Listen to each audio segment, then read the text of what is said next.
Stay tuned to Colby's Corner because we are going to be hitting the range with one of my favorite hobbies, archery.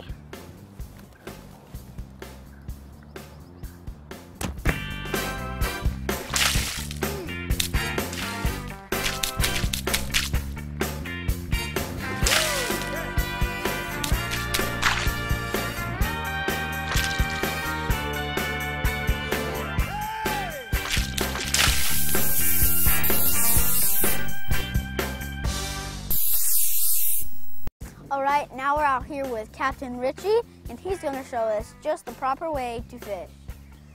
All right, today we're going to be using a spinning reel.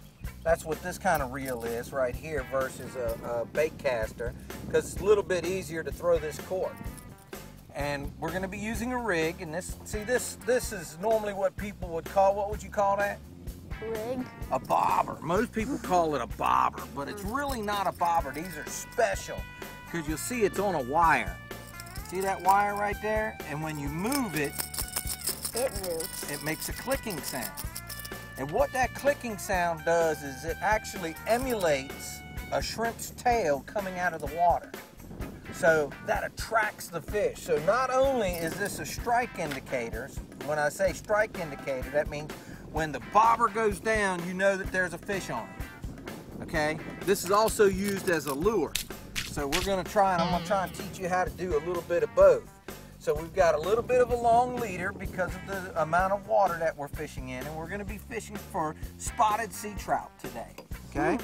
Now we're gonna reach in there, how about grab one of them shrimp out of there for me, and I'll show you how to hook it up. Okay, good deal. Now, you know, everybody has their own, oh, there he goes, he's trying to get away. Everybody has their own way of doing it. Some people say hook it in the tail, other people say right here where the horn becomes part of the body on the shrimp, right here, you'll see there's a little light spot.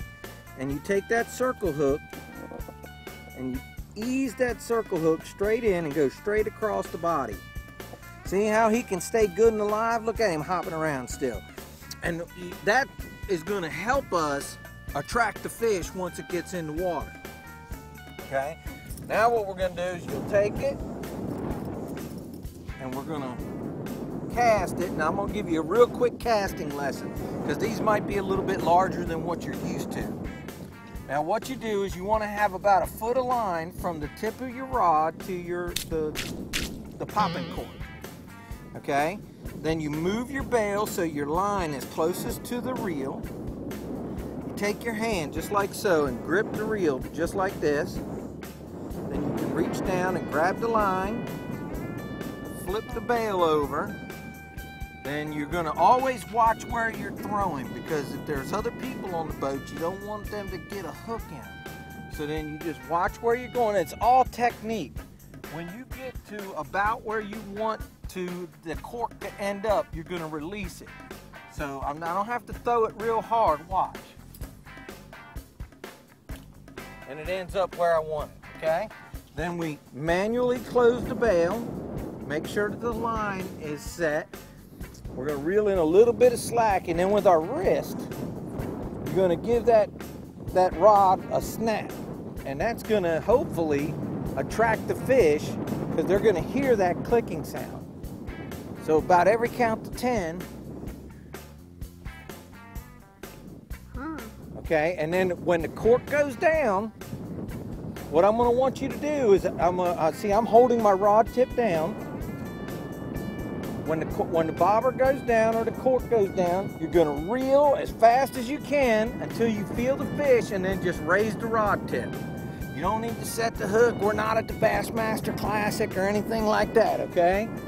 So concentrate on snapping your wrist. Oh, did you see that fish jump right over there? That was one of them right there.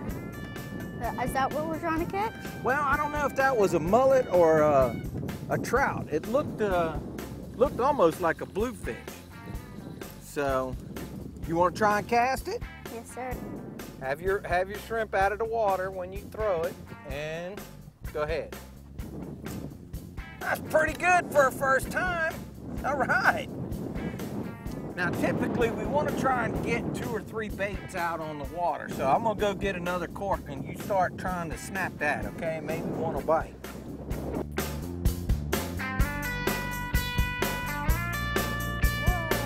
See, that's what happens when you practice a little bit. Give it a good swing. Hopefully something bites. See how it's a little bit windy? I know, you better reel it in and try and cast it a little bit farther. Oh, he's on there.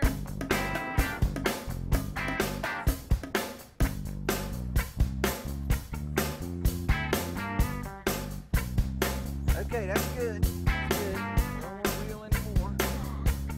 He's a big one. Yeah, he's a good size. That's a speckled sea trout. All right.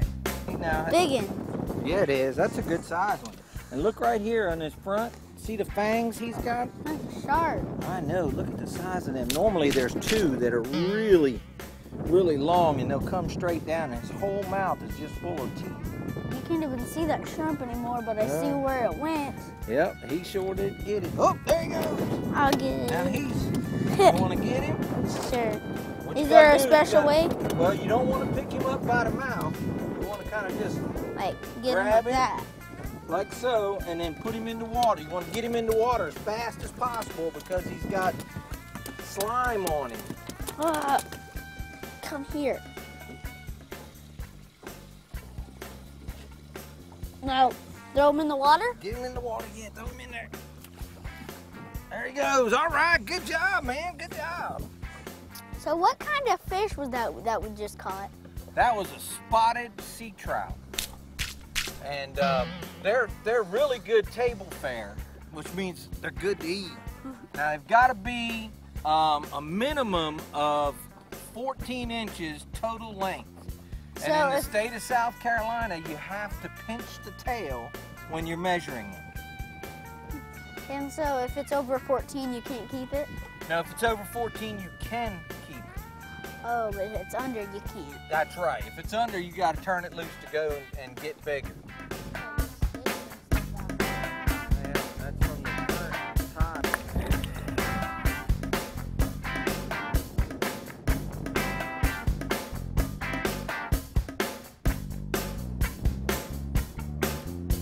Mine stays in about the right area.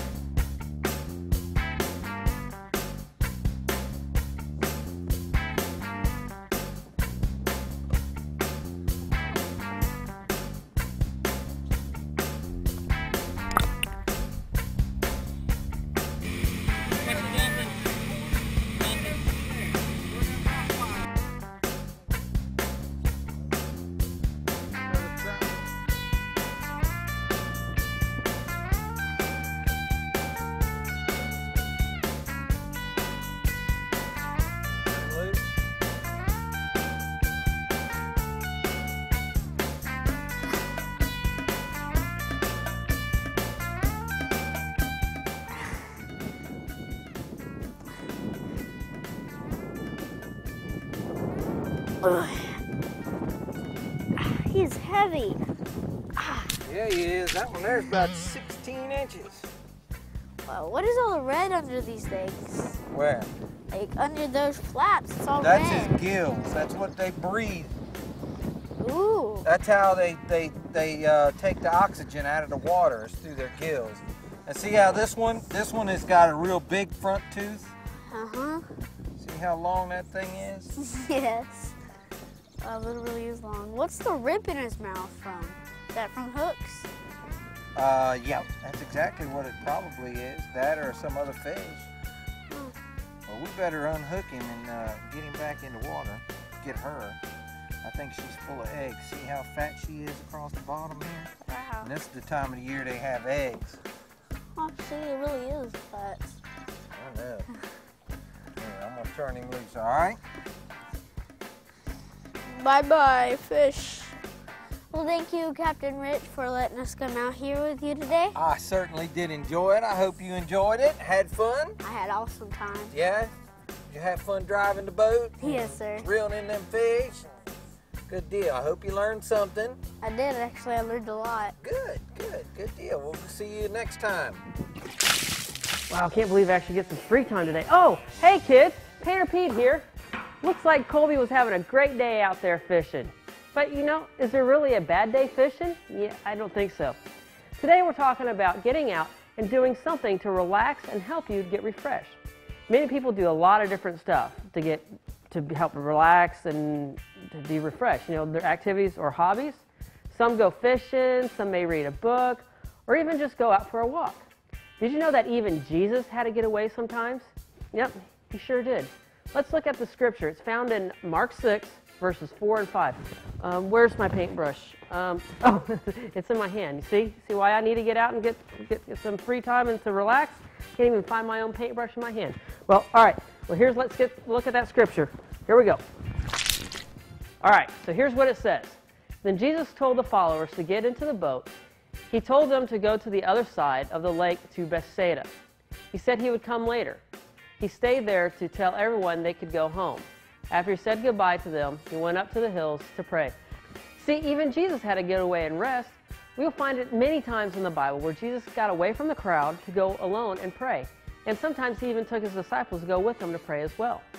I know it's great to get out and go fishing like Colby did earlier. But sometimes you just need to get out and go pray and ask Jesus to help you when everything seems so crazy. It is a good idea to get out and do those activities that you really enjoy too.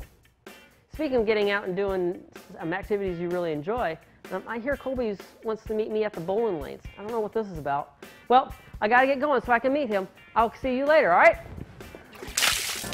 So have you ever wondered what happens behind the bowling lanes? Well, now we're here at Royal Lanes, and Mr. Pinero is going to teach us how and what happens behind them. Once a person bowls, how does their ball get back up there, and how does their pins get back set up? Well, the pins are come back onto this thing that's called a carpet. The carpet. The green thing? The green thing's the carpet, and it rotates around, and it drags the pins back to this mechanism. This mechanism is called a pinwheel. The pinwheel picks the pins up, rotates around, and it comes onto this distributor. This distributor here, it's called that because it distributes the pins to the different slots.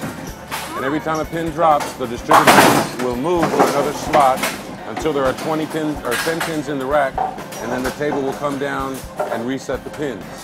The ball rotates to the left into a ball door and goes up what we call a ball sweep, which is two wheels with a rubber belt that creates the friction, shoots the ball up, goes into a thing called a down sweep, which is like a slide, and then it shoots it down the slide with enough ball speed to get to the front of the lane where there's a ball return, picks it up, and puts it back for you to bowl. And that completes the whole cycle of bowling one frame. Now that we've seen what happens behind the lanes, well, we're going to go back in front of them, and I'm going to challenge Painter Pete. Painter Pete, I challenge you to a bowl-off. All right, let's bowl.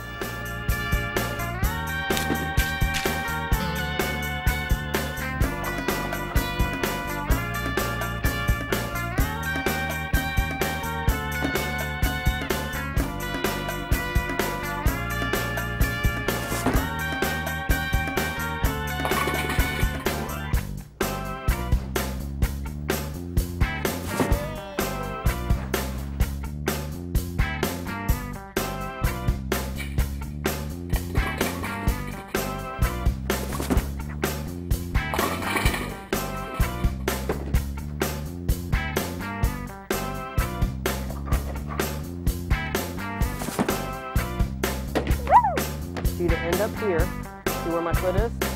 You're gonna end up on the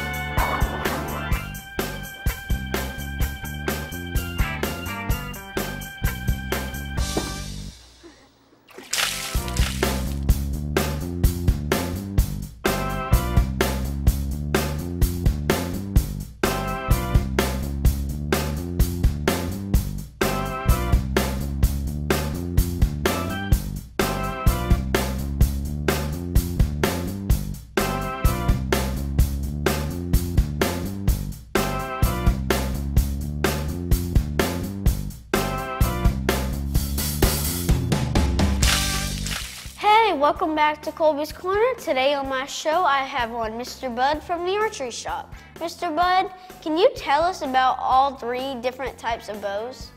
Sure. We have the long bow, which is a bow like this, and it's just almost a flat bow with just a string.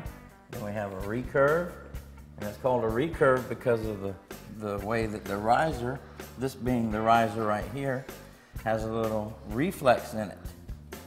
This is the oldest form of the bow right here, being the long bow, and the recurve came along a couple thousand years after that. So this is the oldest bow known to man? This style of bow is, yes. And can you tell us what started like long bows and what started bows and arrows, period? Well, historians aren't exactly sure. They think maybe it was used as an instrument at first, you know, to make noise with, like a guitar. And then they just adapted it into using a projectile on the string and turned it into a weapon. Yeah, they're really powerful. Is that one of your bows? Uh-huh. How long have you been collecting long bows? Oh, about 20 years.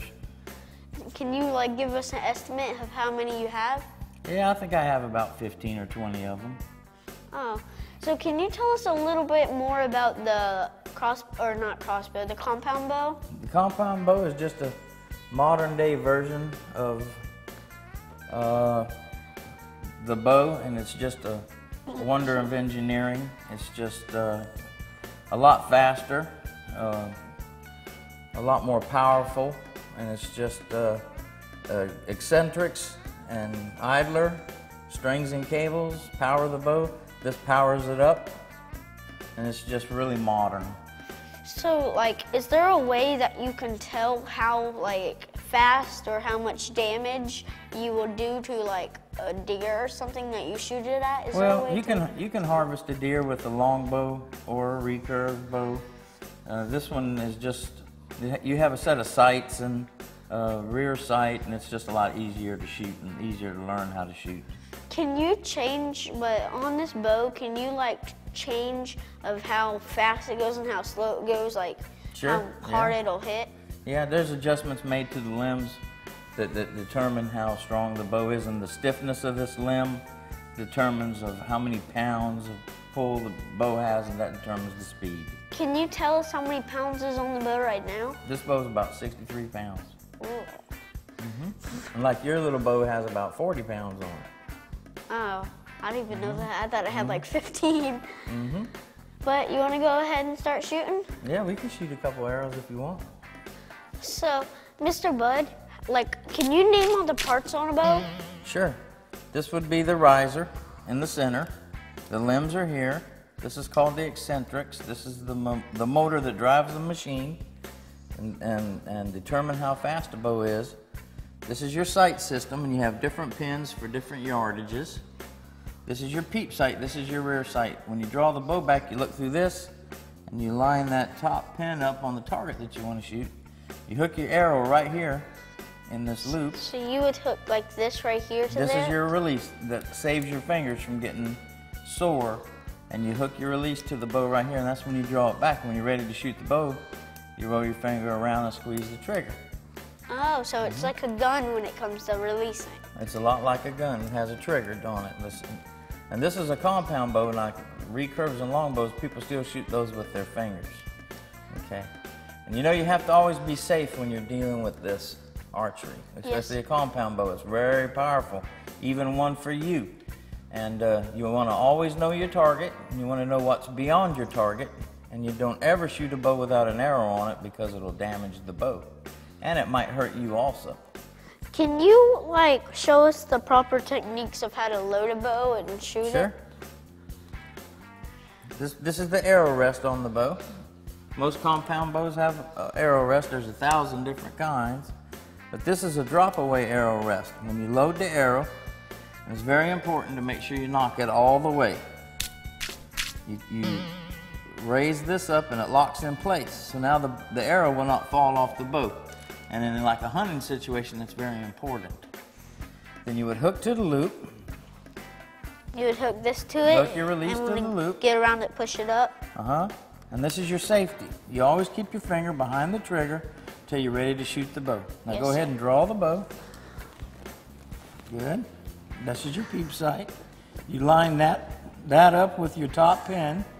Roll your finger around, squeeze the trigger when you're ready. Good job, bullseye. So show all of our viewers out there what a professional shoots a bow like. Okay, I will.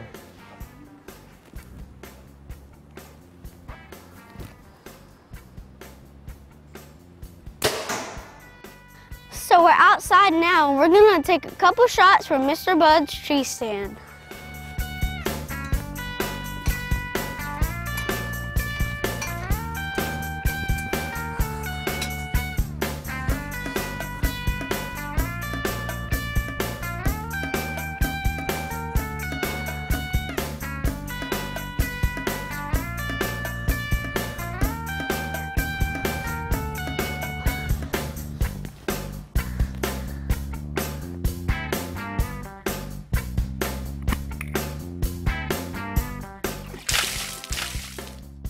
Hey, are you a kid and want to ask Colby a question? Well, ask your parents first, then email him at askcolby@wlcn.tv. Let's go see where Colby is now.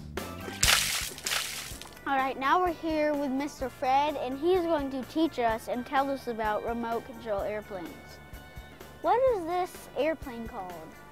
That airplane right there is a Cessna 182. It's a scale plane, just like the ones you see flying in the air every day. And it's got flaps on it, just like the real plane, that slow it down, actually give it more lift and make it slow down to land. And then the ailerons, which cause the airplane to bank. And you have the elevator back here on the back that just does just what like an elevator says. It goes up and goes down. Then we have the rudder, which steers it. And all the controls are here on the sticks, just like a video game. You go left, you go right, you go up, you go down, and then you make the plane bank in different directions, and then you can put the flaps down to make it land. And this plane happens to be electric. It's all foam. It's considered a park flyer class, so you fly it in small spaces without a whole lot of room. You gotta think when your airplane is flying, when you turn with the wind, like we are there, how fast the wind's going, the airplane goes faster. So if the airplane was doing a 20 miles an hour and we turned into a 20 miles an hour wind, all of a sudden now the airplane's doing 40 miles an hour. So why do we have two boxes now? Well, back in the early days when you were trying to learn to fly, I would have to hand you this radio, and if you got in trouble with the airplane, you'd have to hand it back. Well, in the meantime, that airplane could be a little bit anywhere. So this is what we call the buddy box, buddy cord. This ties my master radio into that radio, and then like right now, I've got the airplane, okay? I hold the switch down, you've got the airplane. Cool. And then if you get in trouble, I'm watching you fly. It's just like being in the pilot seat next to you. I'm watching you fly, and all of a sudden, oops, you get in trouble. By the time you get in trouble, all I do is let that switch back and I take back over the airplane.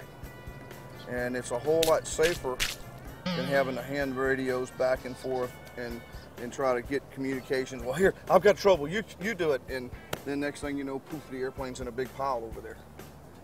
So that's part of the training. Cool. We're gonna go in a minute, I'm gonna show you the simulator. So how did you get into doing this? Well, the first thing is obviously not to make the first mistake everybody makes is they go and buy an airplane and then they take it out and fly it right off the bat. And what happens, just like you saw, it's kind of hard, isn't it? Yes, sir. So the easiest way is to, first thing I suggest is get on flight, get online, eBay or wherever, and find a flight simulator program like this. Play with it, learn to fly it. A lot of ways, once you get the flight simulator and you learn to fly a little bit, you can get on your computer and look up the Academy of Model Aeronautics. AMA is how we say it. And you can type in AMA and go to the website, and you can find your local clubs. The local hobby stores will be on there, And there's a lot of information about learning to fly in different airplanes. And then once you've a little bit with the flight simulator, you can go buy an airplane similar. They sell that actual airplane as a kit for about $250 for the airplane, the radio, and even the flight simulator. And then the best thing to do is find your local club, go out there first, meet the guys, and tell them, hey, I'm interested and want to learn how to fly. And I'm sure there will be more than a lot of people that will come up, hey, Colby, come on. I'll teach you how to fly, buddy. We'll get this done. Well, thank you, Mr. Fred, for coming with us. Thank you for giving me some time to show you the hobby. It's a lot of fun. It really is. And let's go to Painter Pete. All right. Oh, yeah, another strike. Oh, hey, Painter Pete back here. Well, Colby, I sure did have fun out there getting a bowl with you. Sorry that I beat you in that challenge, but I did try to give you some help, you know. You got to do what Captain Rich says. You can only get better if you practice. You know, Colby, I know today's show was supposed to be about getting out and relaxing and doing things in your free time, but you were very busy going fishing, bowling, flying airplanes, shooting that bow and arrow. Boy, I think I need to relax just seeing you do all that. Hey, remember Jesus even had to get away and relax. Do you remember the activities that Jesus did when he got away? That's right, he'd get away and go pray. Let's look at that scripture one more time. It's Mark 6:45-46. Then Jesus told the followers to get into the boat.